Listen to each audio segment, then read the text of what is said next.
ഒന്നും കേൾക്കണ്ട. ഈ കഴിഞ്ഞ 3 ദിവസം ഞാൻ എവിടെയൊക്കെ അന്വേഷിച്ചെന്നോ? ഒരു വാക്ക് പറഞ്ഞിട്ട് പൊയ്ക്കൂടായിരുന്നോ? അതെങ്ങനെയാ? കണ്ടില്ലെങ്കിൽ എനിക്ക് തോന്നുന്ന വിഷമം ബാക്കിയുള്ളവർ കൂടി തോന്നിയാലല്ലേ? എന്റെ പൊന്നെന്തു, ഞാൻ പറയുന്ന ഒന്ന് കേൾക്ക്. മനസ്സില്ല കേൾക്കാൻ. ലോകം ഭരിക്കാൻ പോയിട്ട് വന്നിരിക്കല്ലേ? ഒരക്ഷരം എന്നോട് മിണ്ടണ്ട. അല്ല, ഇതിന് മാത്രം ഞാൻ എന്ത് മഹാപരാധം ചെയ്യുന്ന ഇന്ദു പറയുന്നത്? ഞാൻ അറിയാഞ്ഞിട്ട് ചോദിക്കാം. വെള്ളിയാഴ്ച രാത്രി സിംഗപ്പൂരിൽ നിന്ന് അമ്മാവിന്റെ ഒരു കേബിൾ വന്നു. ശനിയാഴ്ച രാവിലെ ബോംബെ എയർപോർട്ടിൽ എത്തണമെന്ന്. ഞാൻ എന്ത് വേണം? പാതിരാത്രിക്ക് ബംഗ്ലാവിൽ ഫോൺ ചെയ്ത് ഇന്ദുവിന്റെ ആന്റിയുടെ വായിലിരിക്കുന്ന മുഴുവൻ കേൾക്കണോ? അതോ ആരുടെങ്കിലും കാല് പിടിച്ച് ഫ്ലൈറ്റിനുള്ള ടിക്കറ്റ് സംഘടിപ്പിക്കണോ? അമ്മയ്ക്ക് ആകെ കൂടെയുള്ള ഒരു ആങ്ങളെയാണ്. ചെന്നില്ലെങ്കിൽ അമ്മാവൻ എന്ത് തോന്നും? പൊയ്ക്കോ. ആര് പറഞ്ഞു പോകണ്ടെന്ന്? അമ്മാവൻ ഒറ്റയ്ക്കാണെങ്കിൽ പിന്നെയും പോട്ടെ എന്ന് വെക്കാം. അമ്മാവന്റെ 3 പെൺമക്കളും ഉണ്ട് കൂടെ. പറഞ്ഞു വരുമ്പോ എന്റെ മുറപ്പെണ്ണുങ്ങളല്ലേ, കണ്ടാൽ അസൽ മദാമ പെണ്ണുങ്ങളെ പോലിരിക്കും. എന്നെ കണ്ട 3 അതെ പുറയുന്നു മാറില്ല. പേഴ്സണാലിറ്റി. എങ്കിൽ പിന്നെ എന്തിനാ തിരിച്ചിങ്ങോട്ട് പോകുന്നത്? മുറപ്പെണ്ണുങ്ങളുടെ കൂടെ അങ്ങ് പൊയ്ക്കൂടായിരുന്നോ? ഞാൻ സമ്മതമെന്നൊരു വാക്ക് പറഞ്ഞാൽ മതി. അമ്മാവൻ എന്നെ മൊത്തിക്കൊണ്ടുപോകും. പൊയ്ക്കോ. പക്ഷേ എനിക്കങ്ങനെ പോകാൻ മനസ്സ് വരണ്ടേ? എനിക്ക് അവരെക്കാളും ഒക്കെ ഇഷ്ടം അനങ്ങുമ്പോ പിണങ്ങുന്ന, പിണങ്ങുമ്പോ കടിച്ചു കയറാൻ വരുന്ന ഇവിടെയുള്ളൊരു പെൺകുട്ടിയോടായി പോയില്ലേ? You want to know her name? വേണ്ട, അങ്ങനെ എന്നെ സോപ്പിടണ്ട. പിന്നെ ഞാൻ എന്ത് വേണം? അതുകൂടെ ഞാൻ കൽപ്പിച്ചാട്ടെ. രാജുവിന് അറിഞ്ഞൂടാ. സ്വന്തം എന്ന് പറയാൻ എനിക്കെന്റെ ആന്റിയും പിന്നെ രാജുവും മാത്രമേ ഉള്ളൂ. എന്നെ ഓർക്കുന്നില്ല എന്ന് വരുമ്പോ, എന്റെ ഫീലിങ്സിനെ കുറിച്ച് ബോധറിയുന്നില്ല എന്ന് വരുമ്പോ, sorry, really I am sorry. ഇനി അങ്ങനെ ഉണ്ടാവില്ല. Promise, promise. ഞാൻ രണ്ടും കൽപ്പിച്ച ഇവിടെ വന്നിരിക്കുന്നത്. രണ്ടും കൽപ്പിച്ചോ? എനിക്കിന്ന് രാജലക്ഷ്മിയോട് കുറച്ച് സംസാരിക്കണം. എന്നും എന്നെ കാണുമ്പോ രാജലക്ഷ്മി ചോദിക്കാറുള്ള ഒരു ചോദ്യമില്ലേ, ഇതെന്തു ഭാവിച്ചുള്ള പോക്കാണെന്ന്? എനിക്ക് നിന്നോട് ചോദിക്കാനുള്ളത് അത് തന്നെയാ. എപ്പോഴെങ്കിലും നിന്റെ ഭാവിയെക്കുറിച്ച് നീ ചിന്തിച്ചു നോക്കിയിട്ടുണ്ടോ രാജലക്ഷ്മി?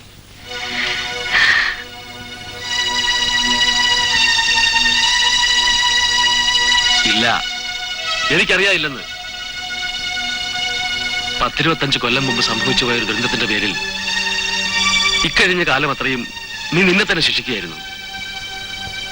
ഒടുവിൽ നിനക്ക് ആരുമില്ലാതായ രാജലക്ഷ്മി. ഇല്ല ബാലേട്ട, എനിക്ക് എന്റെ എന്തുമോളുണ്ടോ? ഉണ്ടാവും. But for how long? എന്നെങ്കിലും ഒരിക്കൽ അവൾ സ്വന്തം ജീവൻ തേടി പോകില്ലേ? അപ്പോഴോ? അപ്പോൾ ഉത്തരവില്ലല്ലേ? ബാലേട്ട. ബാലേട്ടൻ കൊച്ചുനാൾ പോലെ കേൾക്കാൻ തുടങ്ങിയതാ നിന്റെ ബാലേട്ടൻ എന്നുള്ള ഈ വിളി. മുറപ്പെണ്ണായതുകൊണ്ട് മാത്രമല്ല, എന്റെ മനസ്സിൽ എന്നും നീ മാത്രമേ ഉണ്ടായിരുന്നുള്ളൂ. പക്ഷെ നിന്റെ മനസ്സിൽ മറ്റൊരാളുണ്ടെന്നറിഞ്ഞപ്പോ, നിങ്ങളുടെ ബന്ധം എല്ലാവരും എതിർത്തപ്പോ, ബാലേട്ടൻ മാത്രമേ ഉണ്ടായിരുന്നുള്ളൂ നിന്റെ കൂടെ. ബാലേട്ട. ജയമോഹന്റെ മരണം, നിന്റെ കുഞ്ഞ്, രാജലക്ഷ്മി, നിന്റെ മനസ്സിൽ നിന്നും ആ മുറി വണങ്ങാൻ ഇത്രയും വർഷം ഞാൻ കാത്തു നിന്നില്ലേ? ബാലേട്ട പ്ലീസ്. ഞാൻ സംസാരിക്കാൻ തുടങ്ങുമ്പോഴൊക്കെ ഈ വിലക്ക് വാക്കുകൾ കൊണ്ട് ഞാൻ തടുത്തു നിർത്തി. But not today. ഇന്ന് ഞാൻ സംസാരിക്കും. എന്റെ മനസ്സ് കാണാൻ നിനക്ക് കഴിയുന്നില്ലെങ്കിൽ വേണ്ട, നോ കംപ്ലൈന്റ്. പക്ഷെ നിന്നെ ഞാൻ ഈ ഗതിക്ക് വിട്ടുകൊടുക്കൂല. നീ ജീവിതത്തിലേക്ക് ഇറങ്ങി വന്നേ മതിയാവൂ. It is never too late Rajalakshmi. ബാലേട്ട പ്ലീസ്, എനിക്കൊന്നും പറയാനില്ല.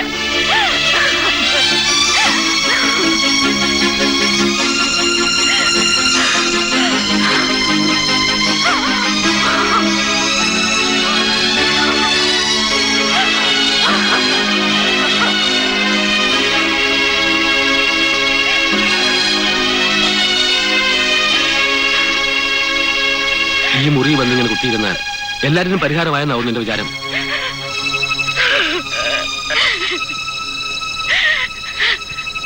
ഓർമ്മകളുടെ കൂടാരമാണ് ഈ മുറി. ഇവിടെ മരണം മാത്രമേ ഉള്ളൂ. Yes, this room smells death. നിന്നെ ഞാനിതിന് പുറത്തു കൊണ്ടുവരും. പോകാം. പക്ഷെ അതിനു മുമ്പ് എനിക്കൊരു ഉത്തരം കിട്ടണം. അല്ലാതെ ഞാൻ പോവില്ല. I want a definite answer. ബാലേട്ടൻ എനിക്കിഷ്ടമാണ്. പക്ഷേ ഈ മുറി വിട്ട്, ഈ ഓർമ്മകൾ വിട്ട്, ഈ ജന്മം മറ്റൊരു ജീവിതം നെവർ. എനിക്കതാവില്ല.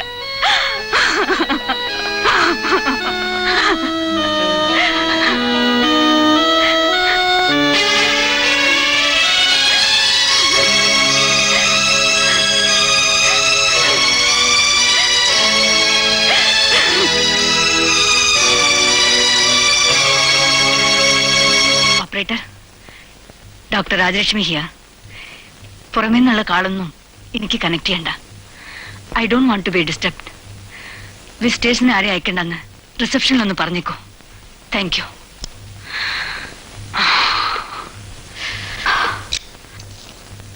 Good morning doctor. നിങ്ങളോ? May I come in? Please don't. പിന്നീട് എപ്പോഴെങ്കിലും വരൂ. ഞാൻ അധികം സമയം എടുക്കില്ല ഡോക്ടർ, പ്ലീസ്. ഞാൻ പറഞ്ഞത് കേട്ടില്ലേ? ഇപ്പൊ എനിക്ക് സംസാരിക്കാൻ സമയമില്ല. Don't disturb me now.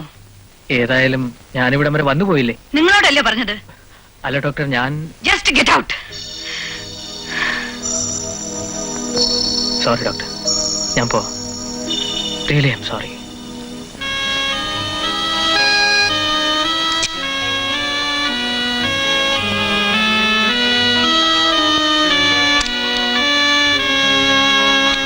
ഭൂരിഭാഗം മനുഷ്യപ്പറ്റില്ലാത്ത പ്രകൃതമാണ് ഇന്ദുവിന്റെ ആന്റിയുടേത്. സംഗതി അറിവില്ല, ഡോക്ടറായിരിക്കും, ഹോസ്പിറ്റലിന്റെ ഓണറും ആയിരിക്കും. ഞാൻ ആരും ആവട്ടെ, മുറിയിൽ കാണാൻ ചെല്ലുമ്പോൾ പെരുമാറുന്നതിൽ ഒരു മിനിമം മര്യാദയും ഡീസൻസിയും വേണ്ടേ? രാജു, അത് ആന്റി വേറെ കാരണങ്ങൾ കൊണ്ട് അപ്സെറ്റ് ആയിരുന്ന സമയമായതുകൊണ്ടാവും. ഏയ്, അതൊന്നുമല്ല. അവരെ പരിചയപ്പെട്ട അന്ന് തൊട്ടേയുള്ള അനുഭവമാണ്. ഒരു വാക്ക്, ഒരു നല്ല വാക്ക് ഈ നിമിഷം വരെ അവരുടെ വായിൽ നിന്ന് വന്നിട്ടില്ല. പുറമേ കാണുന്ന പോലെ അല്ല രാജു ആന്റി. ഉള്ളില് അവര് വളരെ സോഫ്റ്റ് ആണ്. എനിക്കറിയാവുന്നല്ലേ. പിന്നെ ഇനി ഉള്ളിൽ ചിരിഞ്ഞു നോക്കാൻ പോവല്ലേ ബാക്കിയുള്ളവര്? രാജുവിന് അറിഞ്ഞൂടാ ജീവിതത്തിൽ അവർ ഫേസ് ചെയ്തിട്ടുള്ള ട്രാജഡീസ് എത്രയാണെന്ന്. ഓ, അങ്ങനെ നോക്കുമ്പോ ആരുടെ ലൈഫിലാ ട്രാജഡി ഇല്ലാത്തത്? ഹിന്ദുവിന്റെ ലൈഫിലല്ലേ ട്രാജഡി? ചെറുപ്പത്തിൽ അച്ഛനും അമ്മയും മരിച്ചു പോയത് എന്താ ട്രാജഡി അല്ലേ? എന്റെ ലൈഫിലല്ലേ ട്രാജഡി? അല്ലല്ല, എന്താ പറഞ്ഞേ? രാജുവിന്റെ ലൈഫിലും ട്രാജഡീസ് ഒന്നോ? അല്ല, ഞാൻ പറഞ്ഞത് നിന്റെ ആന്റിയുടെ അടുത്തുള്ള എന്റെ എക്സ്പീരിയൻസ് അത് തന്നെ വലിയൊരു ട്രാജഡി അല്ലേ?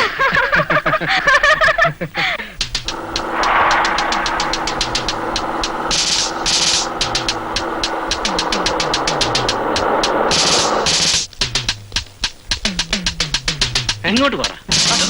എങ്ങോട്ട് വാ നീ? ഇതിനകത്ത് കയറി നിങ്ങൾ കാണുന്നില്ല, എന്നെ പിടിച്ചോണ്ട് വന്നിട്ടില്ലേ? എല്ലാം കാണിച്ചു തരാം. ഇത് കണ്ടില്ലേ? എന്തെങ്കിലും ചോദിക്കാൻ പറയാൻ ആരുമില്ലേ? എല്ലാം ചോദിപ്പിക്കാം. നിങ്ങൾ വിടൂ. ഹലോ, ഓടി വായോ. ഇത് കണ്ടോ? അയ്യോ, നടക്കണം അങ്ങോട്ട്.